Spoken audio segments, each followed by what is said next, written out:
Cuando piensas en regar tus plantas, ¿con qué te lo imaginas? ¿Con una regadera, por ejemplo? ¿Con una jarra? ¿O con una manguera? Puede ser. En este vídeo veremos las mejores formas para tus plantas según su estado. ¿Ya te vas imaginando cuál puede ser?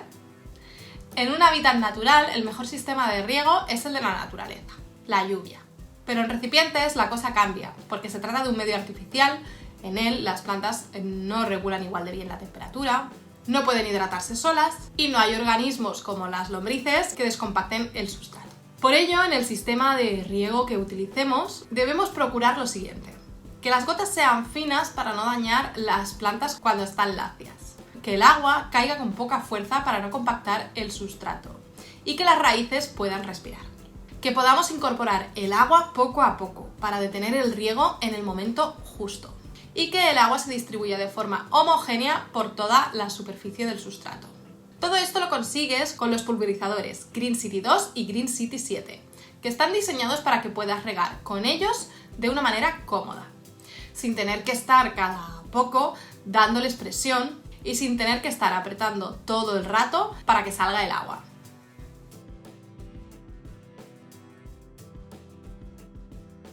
Además, los puedes colgar o dejar apoyados sobre una superficie, ya que al tener la manguera no tienes por qué cargar con ellos todo el rato.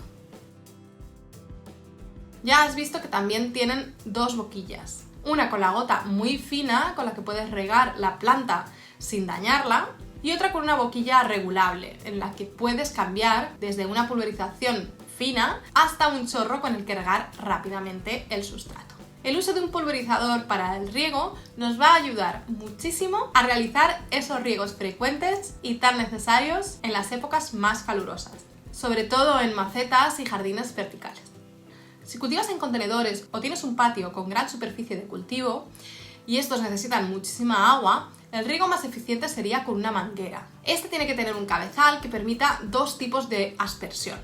Suelen ser mist, con una gota muy fina, y shower, con una gota más gruesa y que cae con más fuerza.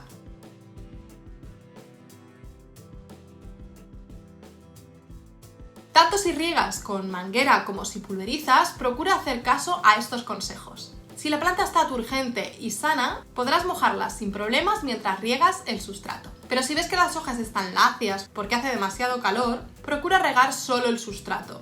Las células estarán demasiado sensibles y cualquier impacto podría dañarlas. Lo que les vendrá estupendamente es refrescarse con una fina pulverización.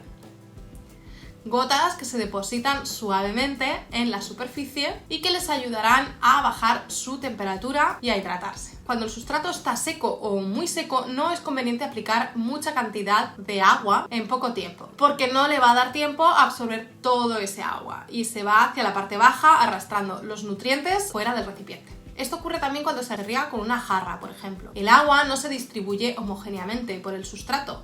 Cae mucha cantidad en un espacio pequeño, por lo que parte del sustrato se queda sin agua, mientras que en otra zona está perdiéndose por los agujeros de drenaje, dándonos la falsa seguridad de que nuestra planta está bien regada.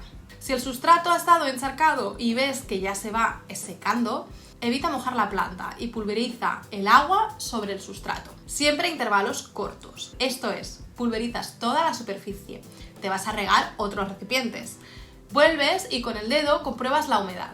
Si necesita más, repites la aplicación y en un rato vuelves a comprobar. Puede parecer un lío, pero si quieres que tus plantas sobrevivan sin pudrirse, es necesario darles el agua justa que necesiten.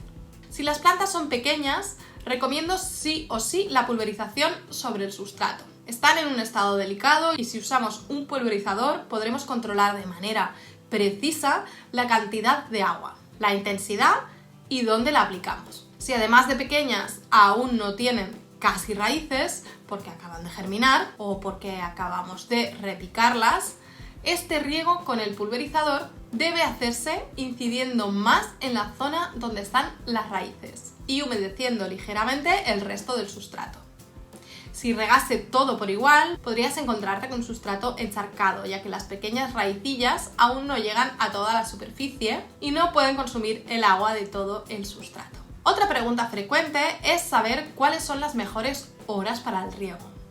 Generalizando, diría que en las épocas de más calor El riego principal debería hacerse cuando el sol está bajando, al atardecer. Así no pasan demasiado tiempo deshidratadas desde los calores del mediodía y tienen tiempo suficiente durante la noche para captar todo el agua que necesiten. E insisto una vez más, cuando hace mucho calor no basta con regar una sola vez al día. Necesitarás darle un refuerzo en las horas centrales del día, que es cuando más agua necesitan. Riega el sustrato para hidratarlo. Moja el recipiente para bajar la temperatura y pulveriza alrededor de tu planta para incrementar la humedad del ambiente y bajar ligeramente la temperatura. Pero en las épocas más frías, los riegos deberían ser durante el día, cuando la temperatura haya subido, para que haya tiempo de que se vuelva a calentar el sustrato. Y mejor, riegos breves, espaciados un par de días, manteniendo el sustrato húmedo pero no empapado. Esto es porque cuando bajan mucho las temperaturas, el agua se congela y cuanta más tenga, mayores serán los daños que pueda causar a las raíces. ¿Y qué pasa si no estás mucho tiempo en casa? ¿Quién va a regar tus plantas? Para eso también tenemos respuestas. En el siguiente vídeo te contamos qué hacer en estas situaciones.